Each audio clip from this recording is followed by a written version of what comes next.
Test 5. You will hear a number of different recordings and you will have to answer questions on what you hear. There will be time for you to read the instructions and questions, and you will have a chance to check your work. All the recordings will be played once only. The test is in 4 sections. At the end of the test, you will be given 10 minutes to transfer your answers to an answer sheet. Now turn to Section 1. Section 1. You will hear 2 flatmates, Tom and Richard, talking about their new flatmate who has just moved in the week before. First, you have some time to look at questions 1 to 6.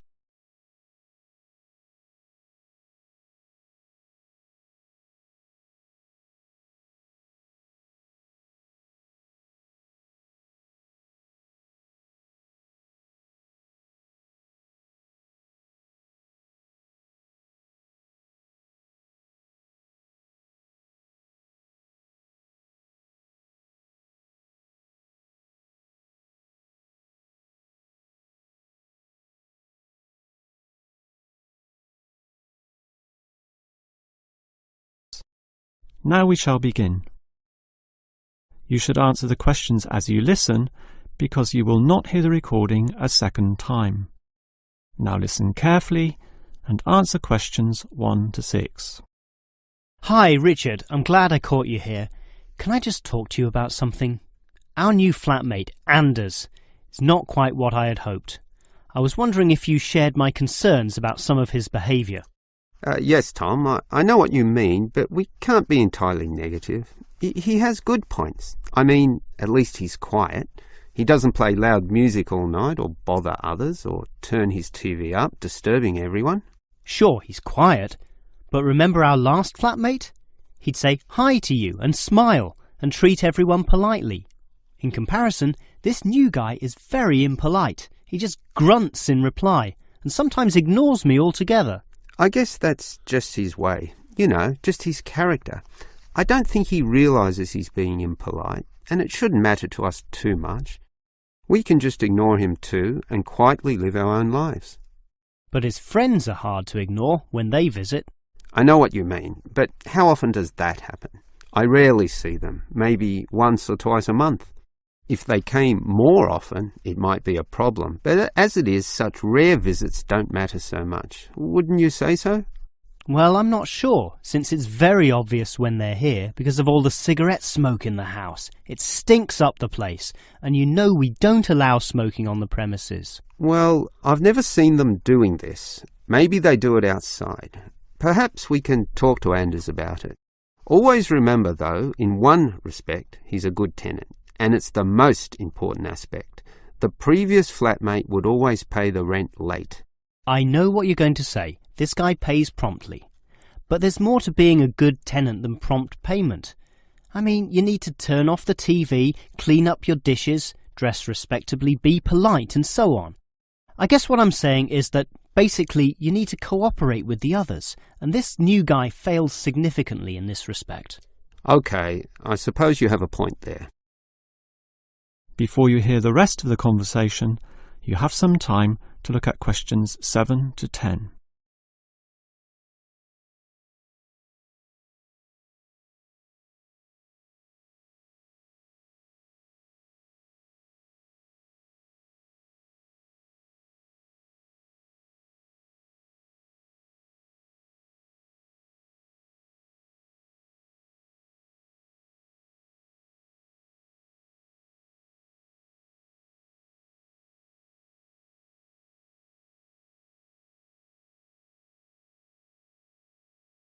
Now listen and answer questions 7 to 10. I tell you what, Tom, why don't we talk to our new flatmate, Anders, about these issues? If we throw him out, we'll have to go to all the trouble of finding another flatmate who might not necessarily be much better. So, let's give the current guy a chance. Here, I've got a piece of paper, so let's make a short list of issues to discuss with him. Get it out into the open. Sure, we'll give him one more chance. So, write communication. And let's tell him to... Well, we can't change a person's personality overnight. So why don't we have a weekly tenants meeting and we can just ask him to attend. That way we can get to know him better. I'll write attend meeting and we can take it from there. OK, but we have to tell him about his friends. They can't just do whatever they want. Write a heading friends and then write don't smoke anywhere, inside or outside. Well, instead of being so direct and possibly causing offence, I'll just write follow rules and verbally mention the rules. TV off by 10 p.m, no loud music or bad behaviour, including smoking. OK, do that, but I still think we need to specifically mention that last issue. You know how I can't stand the habit. So I'd like this to be another and separate point. Cigarettes, strictly forbidden.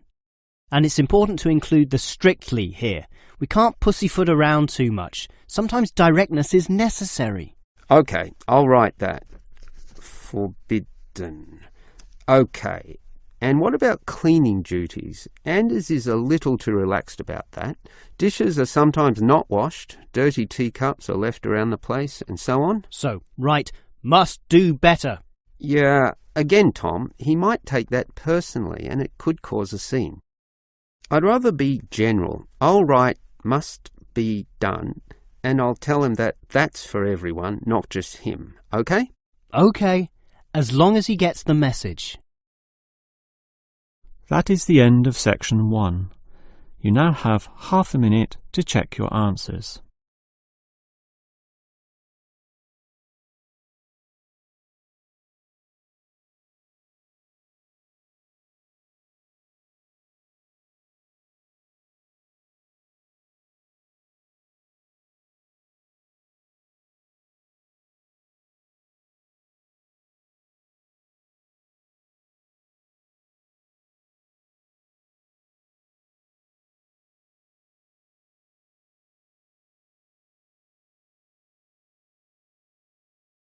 Now turn to section 2. Section 2. You will hear a first aid officer talking to a group of factory workers about emergency first aid. First, you have some time to look at questions 11 to 17.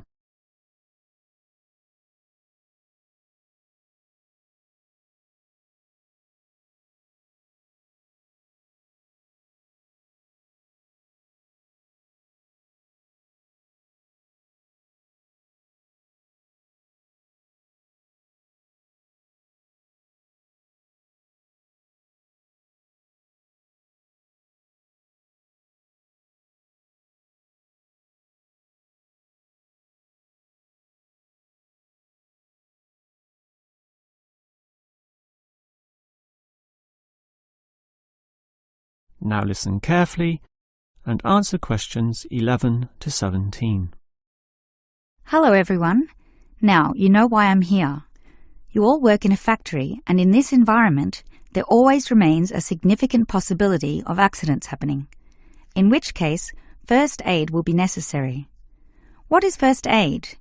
It is the provision of emergency on-site care when an injury occurs, and it is essential for everyone to know, if only simply, the steps which must be followed. There are, of course, minor injuries which may happen, not needing further medical care beyond the intervention of the first aider, but you can never be sure, thus the following steps must always be followed. These can be abbreviated to the words Dr. ABC, in other words, D-R-A-B-C.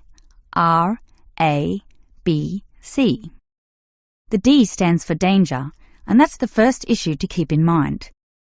When an accident happens, immediately ascertain that the environment is safe. That, for example, nothing else will fall or break or cause accidents. If you, the first aider, are also injured, the problem is even worse. The R stands for respond.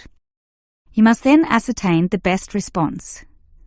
Once all the danger has been eliminated and the distress calls sent out, the appropriate action is, obviously, to help the injured party. Alright, that leads to A, which stands for airway. In order to stay alive, all people need to have an open airway to allow breathing. A conscious person will automatically clear their own airway. But if unconscious, this may not happen. The brain is stopped or hindered from properly directing the body, and, obviously, in the worst case, death can result.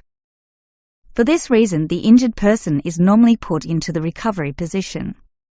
Placed on the side, tilting the head back and ensuring that there are no blockages in the mouth. To free any such blockages, the back can be slapped or the chest compressed, allowing anything to be spat out. Now that the airway is free, check for B, or breathing. If breathing is not happening or is irregular, the first aider may have to assist with what is technically known as cardiopulmonary resuscitation, or more commonly, CPR. This involves breathing for the patient through mouth-to-mouth contact, while periodically massaging the heart through compressions to the chest. This combination allows blood and oxygen to flow around the body, keeping the patient alive, hopefully until medics, such as doctors, advanced first aiders, or ambulance staff arrive. Before you hear the rest of the talk, you have some time to look at questions 18 to 20.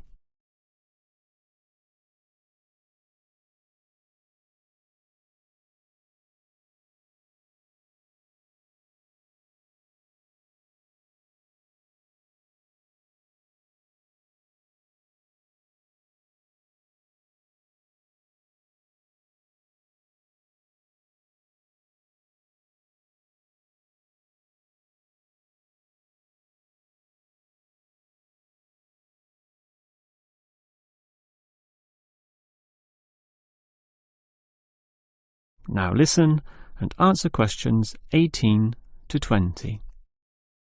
Now, it's certainly good to have knowledge of emergency first aid, but, obviously, the best situation is simply not to have accidents occur in the first place.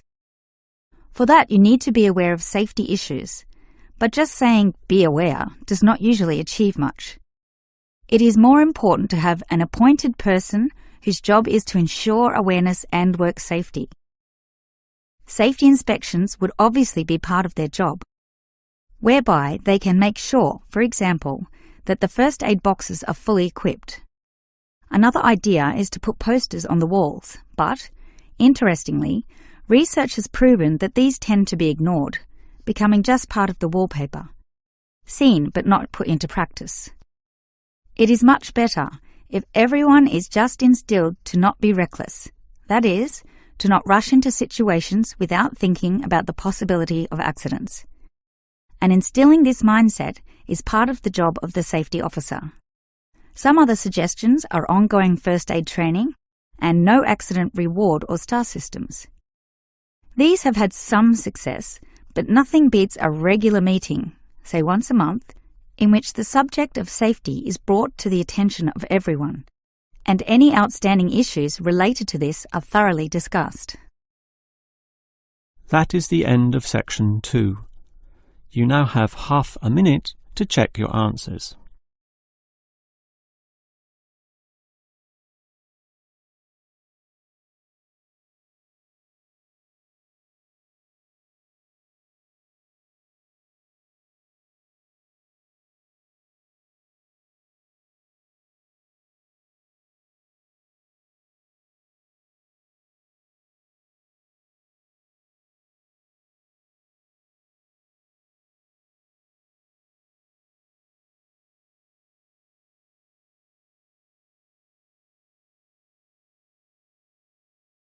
Now turn to section 3.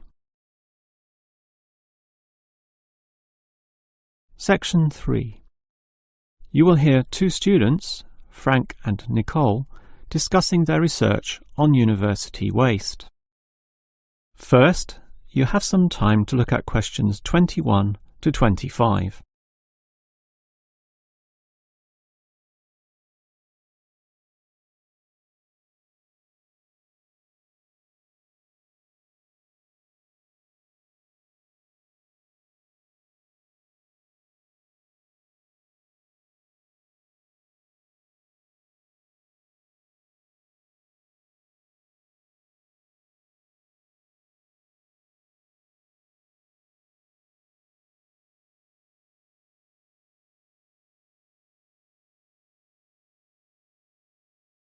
Now listen carefully and answer questions 21 to 25.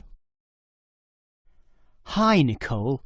As you know, we've got to decide on the best ways this university can reduce its waste. You inspected the eastern campus and I did the western buildings. Did you do all the interviews as well?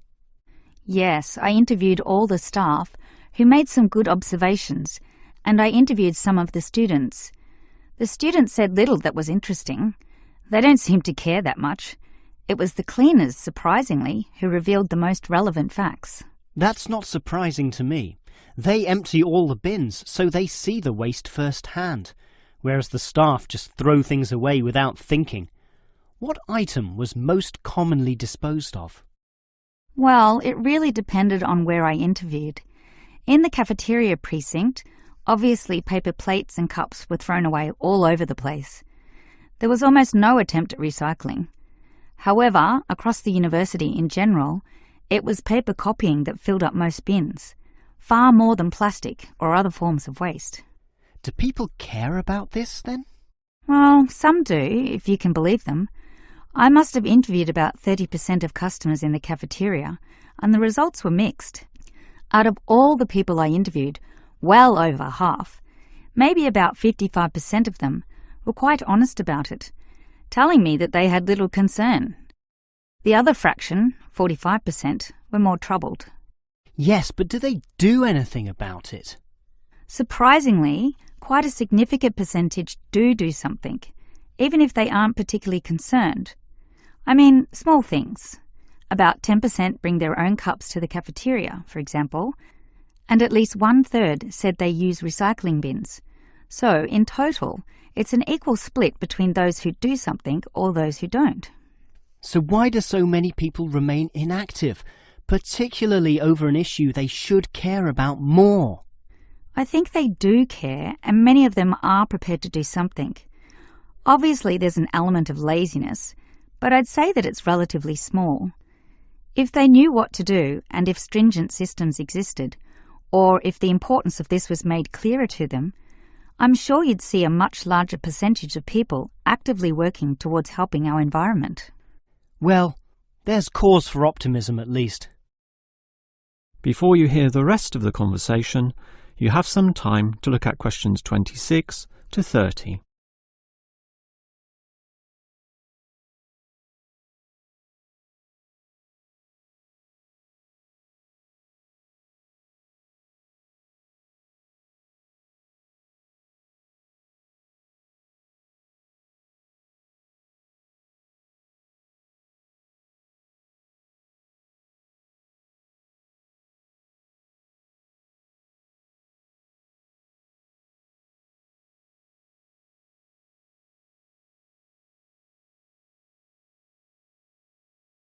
Now listen and answer questions 26 to 30.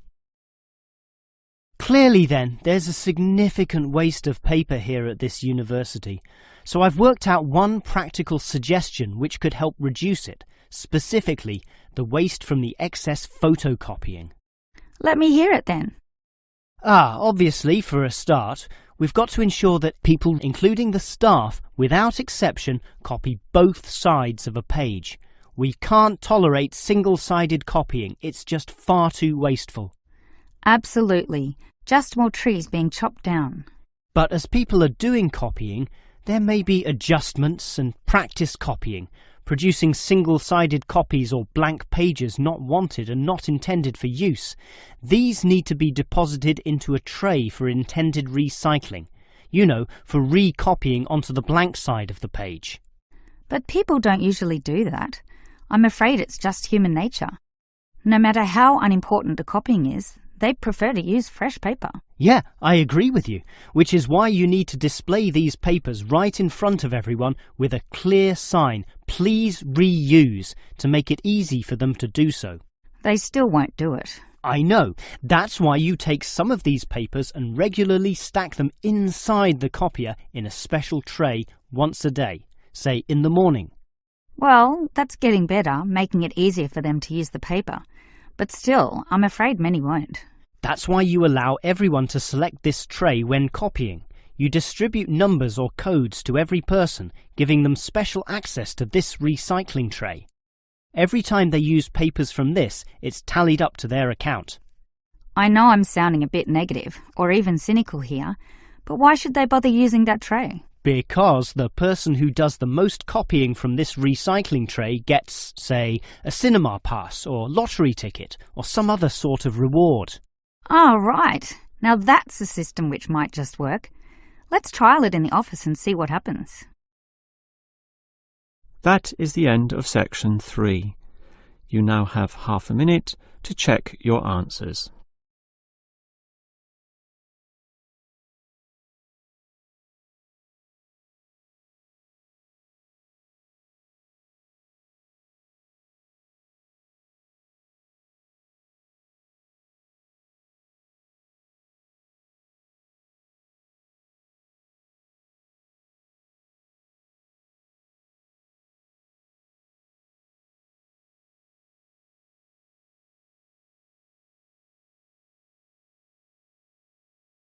Now turn to section 4. Section 4. You will hear a lecturer discussing techniques for removing carbon dioxide from the atmosphere. First, you have some time to look at questions 31 to 33.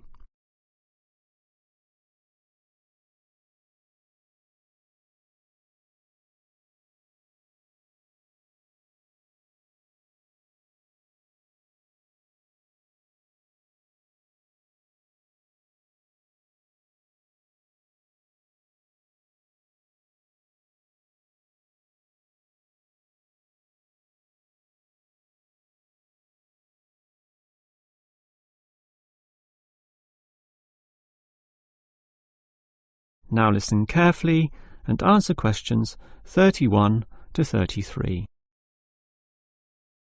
We all know about the role of carbon dioxide in causing global warming.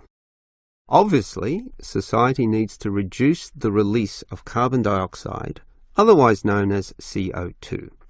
This gas comes from the burning of fossil fuels, such as coal and oil, and it is virtually impossible for society to prevent or even limit such activity. Our need for energy and power is just too great.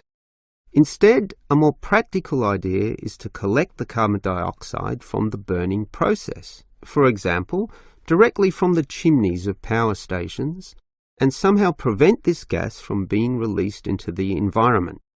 To do that, you need to store it somehow, and that has to be essentially forever. It is perhaps for this reason that many believe that, rather than storing the carbon dioxide as a gas, it is better to react it with metal oxides, such as magnesium or calcium, which results in the formation of a hard carbonate material. The gas is, in effect, turned into a stable and unreactive solid, which can simply be dumped anywhere. This process actually occurs naturally, although very, very slowly, and is one cause of the surface limestone in the world. But this slow reaction speed is the problem. Even when enhancing this process through high temperature and pressure, or pre-treatment of the mineral, it is still far too slow to be economical. One other technique which has been suggested is to pump the gas to the bottom of the ocean, where it would react with compounds in the seawater, forming carbonic acid. However, this alternative has now been ruled out. The CO2 may be removed from the atmosphere, but the high oceanic acidity which would result raises its own set of problems, mostly with all the delicate life and the intricate food chains in the seawater, some on which we ourselves depend, and that's something which no one wants to experiment with. Perhaps because of the lack of alternatives, the most commonly discussed solution to the problem of disposing of carbon dioxide is to pump the gas underground, a technique known as geosequestration. In this system, the CO2, for example, could be pumped into underground pockets within depleted oil wells or disused coal tunnels. This carries, however, 3 serious disadvantages. namely the risk of leaks, the considerable costs involved, and finally the unproven effectiveness. Let us look at those three disadvantages in detail. Firstly, there is the risk of leaks. Although the gas would be deep and sealed over by masses of rock and earth, the huge pressures in these spaces would turn the gas into a liquid state, capable of moving through rock fissures or faults. This could allow the gas to eventually be released to the surface. Since CO2 is heavier than air, and thus pushes oxygen aside, such leaks could result in the suffocation of thousands or tens of thousands of people, certainly not a consequence to be taken lightly. Natural CO2 leakage from volcanic buildup has already witnessed such deadly events. The other problem of geosequestration is the cost. The time and effort spent on materials and construction, primarily the pipework through which the gas would travel, does not come cheaply. So, if this system were to be implemented in, say, coal-fired power plants, the extra cost would have to be paid by the electricity user, whose bills would almost double as a consequence. Few people are prepared to pay this much simply to make a small dent on the effects of global warming. And this leads to the final problem. The most basic question is whether geosequestration actually reduces global warming. The problem here is that the energy needed to create and drive the sequestration process would require approximately a quarter of a coal-fired electricity plant's output. In other words, the plant would have to burn 1/4 more of its coal just to account for the sequestration of the carbon dioxide. And with coal producing other noxious pollutants, such as sulfur, ash, and heavy metals, the environment is hardly benefited at all. Nevertheless, there are many active experimental efforts underway, primarily in oil production sites. These are small, but intensively monitored and analysed. All we can say now is that the jury is still out on whether underground carbon storage will one day be feasible. That is the end of section 4. You now have half a minute to check your answers.